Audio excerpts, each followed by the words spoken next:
कर दिया है। सेना की जवाबी कार्रवाई में एक पाकिस्तानी मारा गया है। दोनों तरफ से हुई गोलीबारी में सेना का एक जवान भी शहीद हुआ है, साथ ही 4 जवान जख्मी हुए हैं। अभी भी कुमकारी इलाके में मुठभेड़ बड़े पैमाने पर जारी है और इसी को लेकर बातचीत करने के लिए हमारे साथ कुछ खास मेहमान जुड़े हैं। कैप्टन उत्तम कुमार देवनाथ सर हमारे साथ जुड़े हुए हैं, साथ ही साथ हमारे साथ रिटायर्ड ब्रिगेडियर राजन जम्वाल सर भी जुड़े हैं। राजन सर और देवनाथ सर, आप दोनों का बहुत बहुत एक बार फिर से स्वागत करती हूं। और कुपवाड़ा के कुमकारी सेक्टर में जिस तरह से इलाके में जिस तरह से आज एक पाकिस्तानी को ढेर किया गया है, बताया जा रहा है कि ये बैट के द्वारा इस कार्रवाई को अंजाम दिया गया था। देवनाथ सर, मेरा सवाल आपसे है, ये कहीं ना कहीं छटपटाहट और बौखलाहट को दर्शाता है कि कितने उतारू हैं, कितने उत्सुक हैं ये आतंकवादी और साथ ही साथ पाकिस्तान कि किसी ना किसी तरह से घुसपैठ करके बस अंदर घुसा जाए। देखिए, जैसे ही मोदी जी ने कारगिल विजय दिवस के अवसर पर एक बयान दिया, एक बहुत अच्छा स्टेटमेंट बोला, देश को गर्व है इस स्टेटमेंट पर कि भारत जो है पाकिस्तान जो है उसे भारत से नसीहत लेनी चाहिए, सीखना चाहिए। पाकिस्तान है कि सीखने की इच्छा नहीं दिखा रहा है। उसके बाद से ही पाकिस्तान की जो डीप स्टेट है, पाकिस्तान की जो एस्टेब्लिशमेंट है, उसमें खलबलाहट है। वो चाहते हैं कि फिर से जम्मू और कश्मीर में टेररिस्ट एक्टिविटीज को बढ़ावा दिया जाए, ताकि मोदी जी ने जो भी नसीहत पाकिस्तान को दी कारगिल से विजय दिवस के दौरान, उसका जवाब देने की कोशिश कर रहे हैं। आने वाले समय में आप देखेंगे, अभी जुलाई का आखिरी हफ्ता है, 5 अगस्त के आसपास फिर से ऐसी कार्रवाइयां बढ़ा देती है पाकिस्तान स्पॉन्सर्ड टेररिस्ट, क्योंकि वो सोचते हैं कि 2019 में 5 अगस्त में जब धारा 370 को निरस्त किया था, तो पाकिस्तान में वो लोग इसको एक ब्लैक डे मानते हैं।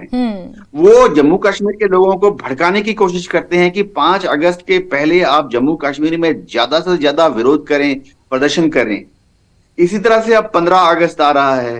हर साल 15 अगस्त के पहले पाकिस्तान समर्थित आतंकवादी जम्मू एंड कश्मीर में, ना सिर्फ जम्मू कश्मीर में वरन भारत में, उत्तर भारत में और दिल्ली में भी खलबली पैदा करने की कोशिश करते हैं।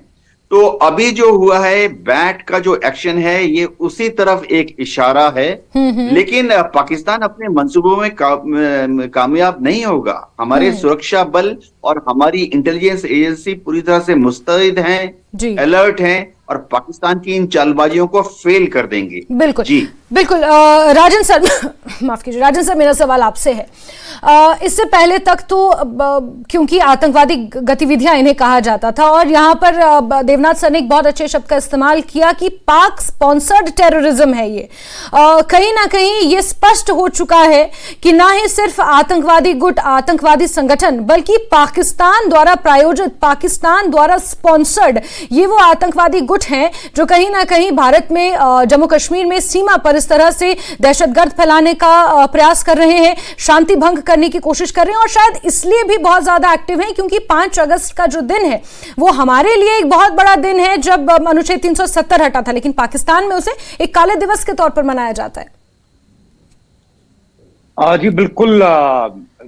ये जो बैट एक्शन है, अगर पहले इसी पे आए, bat mean border action team. ये बॉर्डर एक्शन टीम ये बेसिकली टेररिस्ट की थोड़ी सी एडवांस ट्रेनिंग होती है, जिनका काम अंदर आके कुछ नुकसान, कुछ कैजुअलिटी करके फटाफट वापस चले जाना देते, और ये बॉर्डर के आसपास ही रहते हैं और वहीं ट्रेनिंग करते हैं करने बाद। तो ये एक जैसे बोला जा रहा है, ये एक बॉर्डर एक्शन टीम का एक्शन था।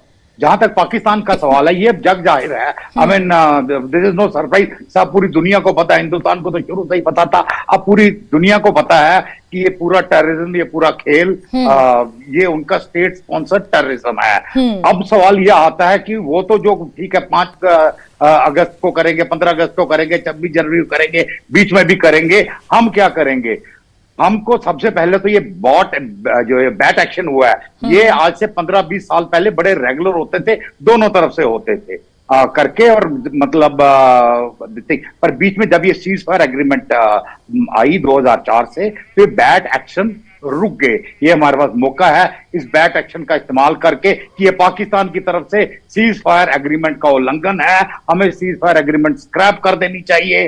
पूरा अपना आर्टिलरी मिसाइल जो भी हमारे यहां से हैं, अब उनको पाकिस्तानी जो पोस्ट है जहां से बैट एक्शन होता है या इन्फिल्ट्रेशन की कोशिश होती है, उस पोस्ट को तबाह कर दो। वो हमारी डिक्लेयर्ड पॉलिसी होनी चाहिए। इससे होगा क्या, इस वक्त पाकिस्तानी सेना सिंध में प्रेशर में है, बलूचिस्तान में प्रेशर में है, पेशावर में प्रेशर में, पूरे अफगानिस्तान बॉर्डर पे प्रेशर में है। अगर हमने यहां से थोड़ा सा प्रेशर बनाया, उनको समझ नहीं आएगा हम किधर जाएंगे। उनके पास ट्रांसपोर्ट तक के पैसे नहीं है, पेट्रोल नहीं है कि वहां से अपनी फॉर्मेशन को उठा के यहां तक लेके आए। तो उनको जैसे भी अपना प्रधानमंत्री जी ने भी कल ही बोला है कि भरपूर जवाब दिया जाएगा, तो मेरे हिसाब से सबसे भरपूर जवाब बिल्कुल शुरू हो जाना चाहिए। देखिए, ये कभी 4 साल पहले एक हवाई जहाज बालाकोट करना, ये करना, वो बहुत अच्छी बात थी, बड़े अच्छे स्ट्राइक थे। पर क्या है, इस बॉक्सिंग रिंग के अंदर लंबी लंबी अंतराल के बीच में स्ट्राइक करने से कुछ नहीं होता। पाकिस्तान एक वो देश है जिसको लगातार कंटिन्यूसली आप अगर थोड़ा मारते रहोगे तो भाई तभी वो नीचे बैठा रहेगा। जैसे ही उसको रिस्पाइट दोगे वो खड़ा होके फिर आपका नुकसान करने की कोशिश करेगा। तो it should be a continuous effort, we should keep it continuously under pressure and not only diplomatic and economic, keep them under military pressure. Military pressure में रखो आप उनको।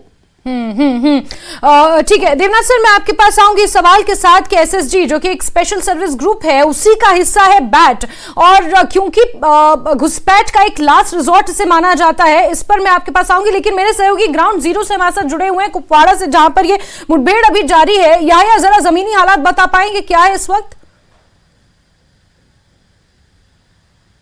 ग्राउंड जीरो पर मौजूद हूँ, जहां पर ये आज ये बड़ी कार्रवाई हुई है, यानी कि एक बैट एक्शन हुई है जिसमें हिंदुस्तान के 5 फौजी जवान जो है जख्मी हो चुके हैं और इनमें से एक जो पाकिस्तानी है वो भी मारा गया है। लेकिन बताया जा रहा है कि ये पाकिस्तान की जो बैट एक्शन है, उन्होंने इस बार एक चौकी पर हमला किया था, जिसके नतीजे में ये कार्रवाई हुई। यानी लगातार इस इलाके में जो है हम कहेंगे ये 5वां इनकाउंटर भी माना जाता है। लगातार पाकिस्तान की जानब से इस तरह की कार्रवाइयां अंजाम दी जा रही है और इस बात जो है वो तकरीबी कार्रवाई करने की कार्रवाई दे रहे हैं। लेकिन आज जो है इस पूरे जंगलाती एरिया, काफी घना जंगलाती एरिया है, इसी फिक्र की यहाँ पर जो फौजी चौकियां हैं, इसी में इस तरह की कार्रवाइयां इन्होंने अंजाम किया। लेकिन फौज ने अब तक पुष्टि है की है फिलहाल, जिसमें 2 जवान जो है उसमें ये इंजर्ड हुए और एक पाकिस्तानी जो बैट एक्शन में मुलविस था वो मारा गया है। फिलहाल जो अभी तक सूरत हाल है जो जराये से हमें मालूम हुई है, इसमें 5 जवान हैं और एक पाकिस्तानी जो बैट एक्शन में मुलविस है। यानी कि लगातार जब भी सीज फायर होकर यानी कि जंगबंदी का माहौल था, उसके बाद काफी देर तक ऐसा माहौल हमें देखने को नहीं मिल पा रहा है। और फिर पाक की जानिब से इस तरह की कार्रवाई अंजाम दी गई, जिसमें जो है लगातार अब फौज ने इस पूरे एरिया को, जंगलात के एरिया को, फौज की 25 टुकड़ियां जो है वो इलाके में रवाना की जा रही है और पूरे इलाके को इस वक्त मुहासरे में लिया जा रहा है। तलाशी कार्रवाई जारी है, देखा जा रहा है कि क्या वाकई वो इस बार दाखिल हो सके हैं या कोई और भी जो उनमें पाकिस्तान के जो शामिल है बैट एक्शन में, जो इनका जो फोर्स होता है एक्शन फोर्स, वो लगातार इस तरह की कार्रवाई अंजाम देते हैं। लेकिन यहाँ पर फौज भी जो है वो अलर्ट है, की जा रही है कि इस तरह की तकरीबी कार्रवाई जो अंजाम दे रहे हैं उनको नाकाम बनाया जाए। लेकिन लगातार जो है हम कहेंगे कि कुपवाड़ा जिले के क्षेत्र में जो खासतौर शुमारी कश्मीर वाला इलाका है, इसमें लगातार पाकिस्तान की तरफ से आज 5वीं कार्रवाई, लेकिन लगातार फौज इनको चेतावनी दे रहे हैं। हम देख रहे हैं कि पिछले कई दिनों से जो जिस तरह एनकाउंटर हुए 5 मिनट जो है सेक्टर में मारे गए हैं, यहाँ लोला वैली में 1 मिनट मारा गया और आज एक बार फिर जो है सेक्टर में एक और मारा गया है। तो लगातार इस तरह की कार्रवाइयां हिंदुस्तानी फौज लगातार जवाब दे रही है। लेकिन लगातार इस तरह की कार्रवाइयां जो पाक जानिब से अंजाम दी जा रही है, काफी दिनों तक जो है सीज फायर का माल, तो इससे ये साफ लग रहा है कि एक उल्लंघन भी है इस तरह की कार्रवाई जो बैट एक्शन अंजाम दे रही है। लेकिन अभी तक फौज से पूरी तरह से जो है उन्होंने इसकी पुष्टि नहीं की है। लेकिन एक्स में जो रिपोर्ट आया है, ट्वीट करके उन्होंने कहा कि 2 फौजी जवान जो है उससे जब्त हो गए हैं और एक पाकिस्तानी जो बैट एक्शन में मुलविस था वो मारा गया है। लेकिन अभी जो है हम इनसे बात करने की कोशिश करेंगे, लेकिन अभी तक जो है तमाम फौज को भी बात करने से गुरेज कर रहे हैं। वो फिलहाल हमें एक्शन करने दीजिए बराबर। ठीक है याह्या, आप नजर बना के रखें और जुड़ेंगे, आपसे अपडेट्स लेते रहेंगे। फिलहाल के लिए बहुत शुक्रिया। देवनाथ सर, मेरा सवाल आपसे ये है कि अब स्ट्रैटेजी तो डिकोड हो चुकी है। इससे पहले जम्मू संभाग में पीर पंचाल की उस तरफ उन्होंने जो घुसपैठ करने की कोशिश की वो तो की ही, तो कहीं ना कहीं सेना को इस तरह से बिजी रखा जाए कि कहीं से भी कोई कोर कसर ना छूटे और जहां से पॉसिबल हो वहां यहां से बस घुसपैठ करके एक तरह से माहौल खराब करने की कोशिश की जाए, ये तो स्ट्रैटेजी समझ में आ गई है। और अगर बैट का इस्तेमाल किया गया, एसएसजी का इस्तेमाल किया गया है, ये कहीं ना कहीं माना जाता है कि एक लास्ट रिजॉर्ट होता है घुसपैठ किसी भी तरह से, क्योंकि युद्ध के कोई नियम फॉलो ये टीम नहीं करती है। साथ ही साथ पाकिस्तानी सेना के कुछ कमांडो इन्हें ट्रेनिंग देते हैं और इस बैट की टीम का हिस्सा भी होते हैं। तो हमारे पास अब क्या काउंटर एक्शन होना चाहिए, क्या नीड ऑफ एन आर इस वक्त नजर आ रही है, क्योंकि हम अपने जवानों को इस तरह से तो शहीद नहीं होने दे सकते। फिलहाल भारत सरकार की भरपूर कोशिश ये है कि पाकिस्तान अपनी चालबाजियों को समझ जाए, भारत से ना टकराने की कोशिश करे। हम हमारा धैर्य दिखा रहे हैं। देखिए, एक स्ट्रेटेजिक पर्सपेक्टिव होता है।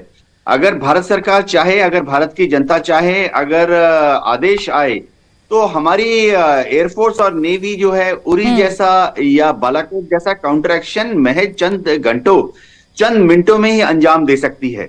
लेकिन हम पाकिस्तान को ये मौका दे रहे हैं कि वो हालात को एक दायरे के अंदर सीमित रखे, अपना काम पाकिस्तान में करे, भारत के हिंदुस्तान में, भारत के जेएंडके को हमारे पास पीसफुली छोड़ दे। ये भी दिखाना पड़ेगा हमें कि हम जम्मू एंड कश्मीर में बहुत सक्सेसफुली लोकसभा का इलेक्शन करा चुके हैं। 34% पहले था, 2019 की बात है जब वोटिंग परसेंट, इस बार 56% वोटिंग परसेंट हुआ। पाकिस्तान तिलमिलाया हुआ है और बहुत कोशिश कर रहा है कि अभी आने वाले समय में सितंबर के महीने में भारत सरकार कोशिश कर रही है कि सितंबर के महीने में जम्मू कश्मीर में स्टेट असेंबली के इलेक्शन कराए जाएं।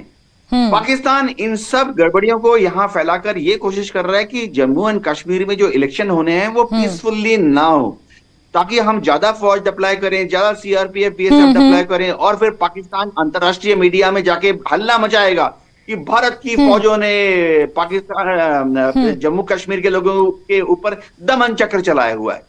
हमने जो फौज डिप्लॉय की हुई है, जो CAPF, paramilitary, Jammu Kashmir force, वो जम्मू कश्मीर के लोगों को दमन के लिए नहीं है, हमने वो आतंकवादियों को धरपकड़ के लिए डिप्लॉय किया हुआ है। हाँ, मैं आपको बता देता हूं, जिस दिन भारत सरकार का और भारत की जनता का सब्र का पैमाना भर गया, इस बार हम उरी से भी और बालाकोट से भी ज्यादा भयंकर कार्रवाई को अंजाम देंगे। बिल्कुल देवनाथ सर, और जिस तरह से प्रधानमंत्री नरेंद्र मोदी ने बीते कल द्रास में कहा है कि जो हमारे जाबाज हैं वो इस तरह की हरकतों को बिल्कुल बर्दाश्त नहीं करेंगे और नेस्ता नाबूद करेंगे इस तरह के इरादों को। और इसी के साथ एक बड़ी खबर आई है, राजन सर मैं आपके पास आऊंगी, लेकिन उससे पहले डोडा से एक बड़ी खबर दर्शकों को बता दें, जहां पुलिस ने आतंकियों का स्केच जारी किया है। डोडा और देसा के ऊपरी इलाकों में इस आतंकी को देखा गया है।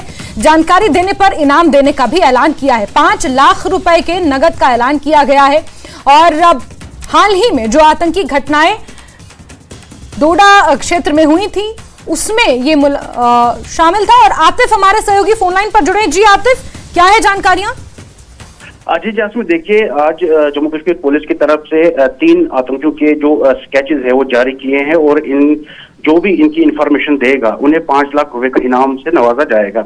हालांकि ये 3 आतंकी वो है जिन्होंने हाल ही में देसा के जंगलों में सुरक्षा बलों के साथ मुठभेड़ में सेना के तकरीबन 4 जवान शहीद हुए थे। लेकिन उसके बाद ही Jammu Kashmir police, SOG, security forces इन आतंकियों के पीछे लगी हुई, लेकिन अभी भी ये आतंकी सिक्योरिटी फोर्सेस से काफी दूर है। हालांकि इन जंगलों में अगर देखा जाए देसा और अरबागी और कासीगढ़ के जो ऊपर वाले जो फॉरेस्ट एरिया है, इन सभी जो फॉरेस्ट एरिया में सिक्योरिटी फोर्सेस अभी भी सर्च ऑपरेशन चलाया जा रहा है उनकी तरफ से, ताकि जो आतंकी ये यहाँ पर छुपे हुए इन्हें जल्द से जल्द ढेर किया जाए। हालांकि अगर देखा जाए जिला डोडा में तकरीबन 4 से 5 अभी तक जो इनकाउंटर सामने आए हैं। इससे पहले भी अगर देखा जाए छतरगला में हुआ था, और उसके बाद कोटा टाप गुंदो में हुआ, उसके कुछ दिन बाद सिनो एरिया में हुआ। लेकिन उसके बाद अगर देखा जाए डोडा के सजान एरिया में सिक्योरिटी फोर्स और आतंकियों के बीच में कांटेक्ट हुआ था, लेकिन वहां से आतंकी बच निकले में कामयाब हुए थे। हालांकि कुछ दिन बाद ही इसी एरिया में अगर देखा जाए उररबगी जो जगह है, यहाँ पर सिक्योरिटी फोर्सेज जब इनपुट्स आए थे मिलिटेंटों के छुपे होने के, लेकिन आतंकियों ने वहां पर एम्बुश लगाकर सिक्योरिटी फोर्सेज पर ताबड़तोड़ फायर चलाए थे, जिसमें 4 लोग जो सिक्योरिटी फोर्सेज जवान जो थे वो शहीद हुए थे। हालांकि उसके बाद ही इस एरिया को पूरी तरह से सर्च ऑपरेशन चलाया गया है, लेकिन कुछ दिन के बाद अगर देखा जाए जाडान में जब सिक्योरिटी फोर्सेस एक स्कूल में वहां पर मौजूद थे और सिक्योरिटी फोर्सेस को दूसरे दिन इस एरिया में, अगर देखा जाए इस जंगल के एरिया में सर्च ऑपरेशन चलाना था, लेकिन आतंकियों को इनकी सिक्योरिटी फोर्सेस की यहाँ पर मौजूद की रिपोर्ट जब मिली तो आतंकियों ने यहाँ पर भी सिक्योरिटी फोर्सेस पर हमला किया, जिसमें 2 जवान जो है वो जख्मी हुए थे। अगर देखा जाए पूरे एरिया में अभी भी सर्च ऑपरेशन जारी है जिले में। हालांकि आज जम्मू कश्मीर पुलिस की तरफ से ये जो 3 मिलिटेंट के स्केचेस जो जारी किए हैं, बिल्कुल आतिफ, तो आतंकवादियों के स्केचेस जारी किए हैं और इनाम भी इस पर घोषित किया गया है। राजन सर, देखिए यही बात हो रही थी कि हर तरफ से सेना को बिजी रखा जाए, कहीं ना कहीं कंफ्यूज रखा जाए और एक चैलेंजिंग सिचुएशन में ऑन द एज रखा जाए कि कहीं से भी कसर ना मिले और जहां से मौका मिले वहां से घुसपैठ करो। ये स्ट्रैटेजी पूरी तरह से डिकोड हो चुकी है, लेकिन एक थ्रेशोल्ड होता है पेशेंस का भी। नहीं लगता कि अब समय आ गया है कि हमें एक्शन मोड में आ जाना चाहिए? हालांकि ऐसा नहीं है कि आतंकवादी मारे नहीं जा रहे, कुपवाड़ा में 5 मारे गए, आज भी एक पाकिस्तानी ढेर हुआ है, लेकिन फिर भी जिस तरह से घुसपैठ की कोशिशें हो रही हैं, हम किसी कमजोर स्थिति में तो कतई नहीं है। आपने बिल्कुल किया, आपने बात करी थ्रेशोल्ड लेवल की। इनफैक्ट अभी ये जो पाकिस्तान कर रहा है ये हमारा थ्रेशोल्ड लेवल ही चेक कर रहा है कि क्या वो लेवल है जिसके ऊपर हम बड़े वायलेंटली रिएक्ट करेंगे। ये उसको चेक कर रहा है उस पॉइंट पे, and I am sure once they have identified the point फिर ये उससे पीछे चले जाएंगे। एम इज कि हमको इनको अपना थ्रेशोल्ड लेवल नहीं बताना, हम दिखाने के लिए छोटी सी छोटी घटना को भी मतलब बड़ा मान सकते हैं और बोलते हैं हमारा थ्रेशोल्ड क्रॉस हो गया। तो वो एक बात हुई। दूसरा, मेरे को शक है कि इस वक्त पाकिस्तान को कीमत पता है, उसको पता है क्या कीमत चुकानी पड़ेगी, पर उनकी अपनी इंटरनल पॉलिटिक्स इस कदर स्टेज पे है। इमरान खान जेल से जो कंट्रोल कर रहा है, पॉपुलर सपोर्ट है, सिर्फ एक ही चीज है जो पाकिस्तान को जोड़ सकती है, वो है एक एंटी इंडिया स्टैंड। वो हमेशा जब भी अब मुसीबत में होते हैं या पॉलिटिकली कमजोर होते हैं या, और इस बार खासकर आर्मी के ऊपर एलिगेशन है, करप्शन के एलिगेशन है, हर टाइप के एलिगेशन है जो आज तक कभी नहीं हुआ। मतलब कि पहली बार लोग खुल के टीवी पे, हर जगह, अखबारों में, बाहर उनकी आर्मी के खिलाफ बयान दे रहे हैं। तो ऐसी सिचुएशन में आर्मी के पास एक ही सिचुएशन है कि जहां वो वापस लोगों को रैली कर सकते हैं कि आप लोग हमारे साथ आओ, उनकी पेट्रियोटिज्म की भावना जगा के। और वो कैसे हो सकता है जब भारत और पाकिस्तान के रिश्ते और खराब हो, वो कश्मीर इशू को और उठाए। तो ये सारा कुछ उस स्ट्रेटजी का भी एक हिस्सा हो सकता है जो पाकिस्तान आर्मी अपने सर्वाइवल के लिए कर रही है। बिकॉज पाकिस्तान आर्मी एक अलग स्टेट है, उसको पाकिस्तान की सुरक्षा से कोई मतलब नहीं है, उसको अपनी सुरक्षा से मतलब रहा है। आज से नहीं, जब से बनी है 1947 से ही वो ऐसे ही चल रही है कि उसको अपनी सुरक्षा, पाकिस्तान आर्मी का, उसके देखते देखते हर जंग में मतलब तो हुई, पाकिस्तान टूट गया, उसको कोई फर्क नहीं पड़ा। तो अपने सर्वाइवल के लिए भी ये सारा काम पाकिस्तान आर्मी कर सकती है। आई थिंक ये एंगल भी काफी जरूरी है। बिल्कुल बिल्कुल। देवनाथ सर, एक आखिरी टेक आपसे लेना चाहूंगी। हालांकि जो राजन सर ने कहा वो बिल्कुल वैलिड है कि अपने देश के क्राइसिस को छुपाने के लिए पाकिस्तान इस तरह की हरकत करता है। अगर एक सुर में पाकिस्तान को इकट्ठा करना है तो फिर भारत के खिलाफ प्रोपेगेंडा छेड़ दो पाकिस्तान में, ये एक उनका एजेंडा रहता है।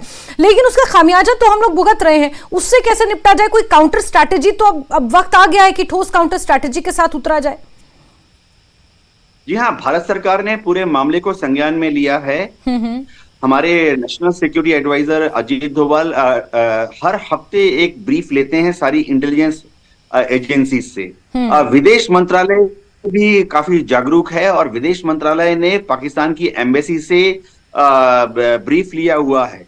जिस दिन भी देखिए, पूरे मामले में ऐसा होता है कि सिक्योरिटी के मामले में विदेश मंत्रालय का जो फीडबैक है वो बहुत इंपॉर्टेंट होता है। अच्छा। एनएसए का जो विचार है वो बहुत इंपॉर्टेंट होता है। सबसे बड़ी बात है कि जो हमारी नेशनल सिक्योरिटी एडवाइजरी बॉडी है वो अलग अलग जगह से फीडबैक लेती है। अगर उन्हें लगता है कि कार्रवाई की जरूरत है तो वो मिनिस्ट्री ऑफ डिफेंस को बता देते हैं। आर्मी नेवी एयरफोर्स हमेशा सतर्क है। हमारी ट्रेनिंग और इक्विपमेंट प्रोफाइल ऐसी है कि आदेश मिलता ही हम तुरंत कार्रवाई में करेंगे। इंटेलिजेंस फोल्डर हमारे तैयार हैं। जो रॉ के जो हमारे एनालिसिस्ट हैं उन्होंने फौज को पूरी ग्रिड रेफरेंस दी हुई है नक्शे पर कि पाकिस्तान ने कहां कहां लॉन्चिंग पैड बनाए हुए हैं। तो जिस दिन आदेश मिलेगा